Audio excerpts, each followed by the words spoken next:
दुर्लभ कृतियों को अग्नि को समर्पित कर दिया। इस प्रकार कुछ ही समय में हिंदू शिक्षा केंद्र नष्ट हो गए। उपयुक्त विवरण से स्पष्ट होता है कि हिंदू और मुसलमान दोनों ने ही एक दूसरे को अत्यधिक प्रभावित किया। दोनों पर एक दूसरे का अच्छा बुरा दोनों ही प्रकार का प्रभाव पड़ा।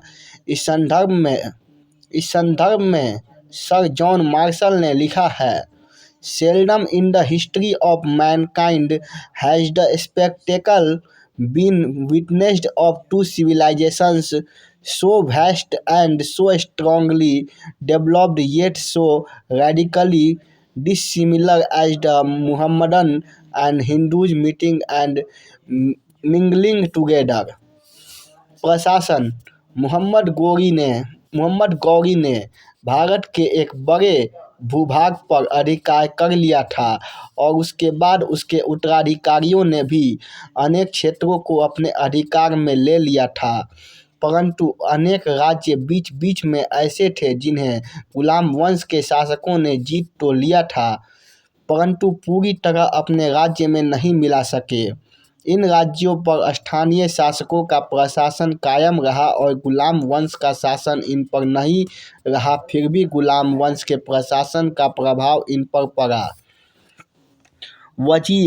वजीर मुख्यतः वित्त विभाग का अधिकारी था, लेकिन वह सभी विभागों का मार्गदर्शन कर सकता था।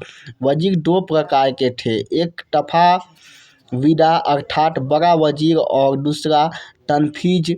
विजारत को एक संस्था का रूप अपनाने की प्रेरणा अब्बासी खलीफाओं ने फारस से ली, लेकिन गजनवी सुल्तानों ने इसे पूर्णतः आत्मसात किया।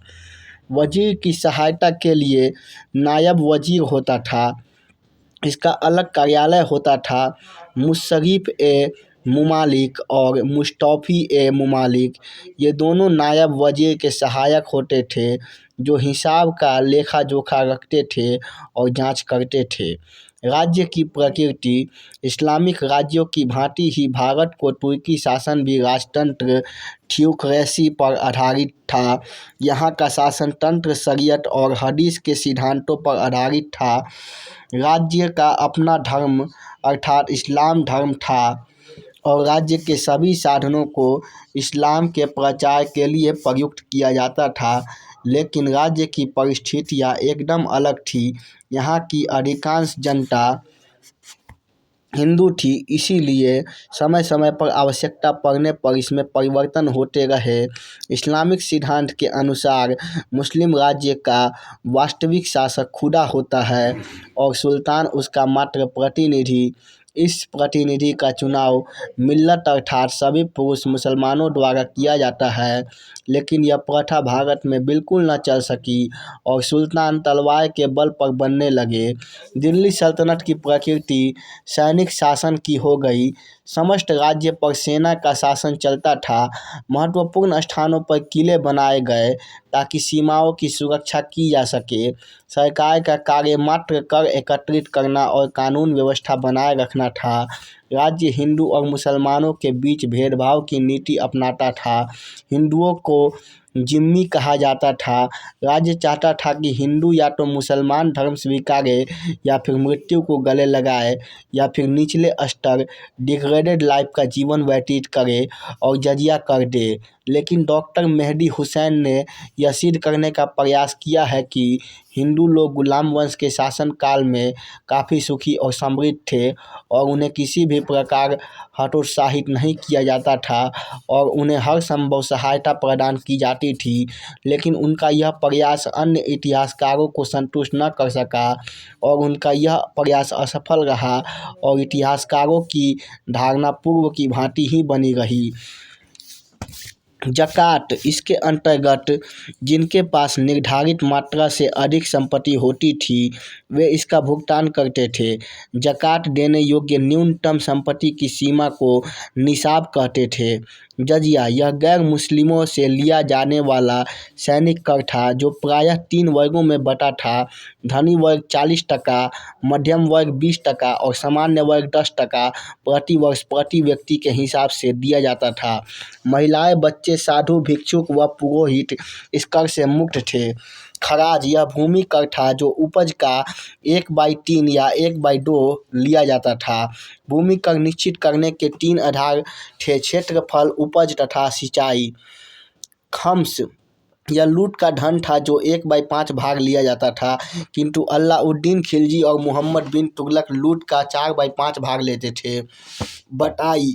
बटाई लगान निश्चित करने की प्रणाली थी जो 3 तरह की थी। खेत बटाई, इसमें बोने के बाद खेत में खड़ी फसल के समय सरकार का हिस्सा बांट दिया जाता था।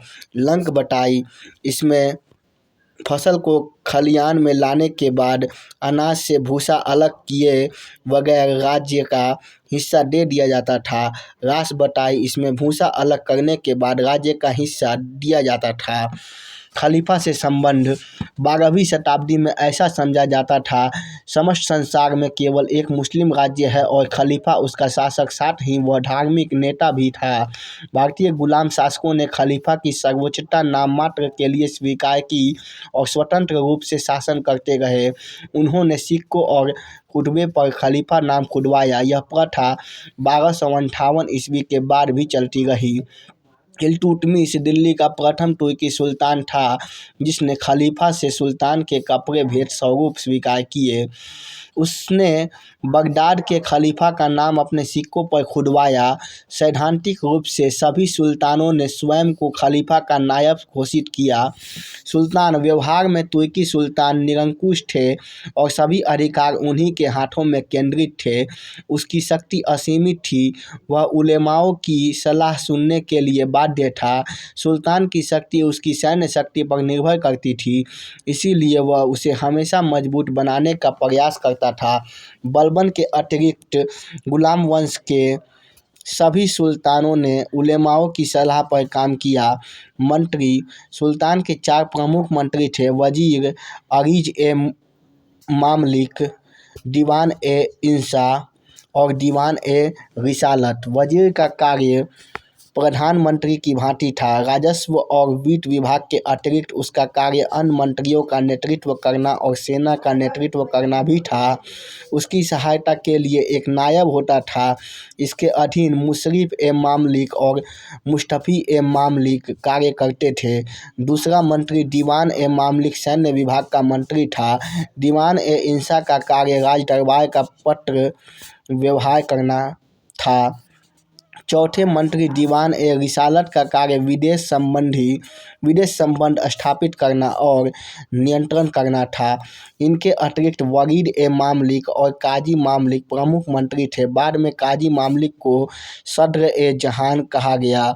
इनके अतिरिक्त अनेक अधिकारी थे जो महत्वपूर्ण भूमिका निभाते थे। प्रांतीय न्याय व्यवस्था, प्रांतों में 4 प्रकार के न्यायालय थे: वली न्यायालय, काजी-ए-सूबा का न्यायालय, यह दीवानी या फौजदारी दोनों मुकदमे सुनता था, तथा गवर्नर या वली से निम्न स्तर का था। दीवान-ए-सूबा, ये भू राजस्व के मामले देखते थे, इनका कार्य क्षेत्र सीमित था। सद्र-ए-सूबा, यह फौजदारी मामले सुनता था, इसका कार्य क्षेत्र सीमित था। बाकी अगले पाठ में।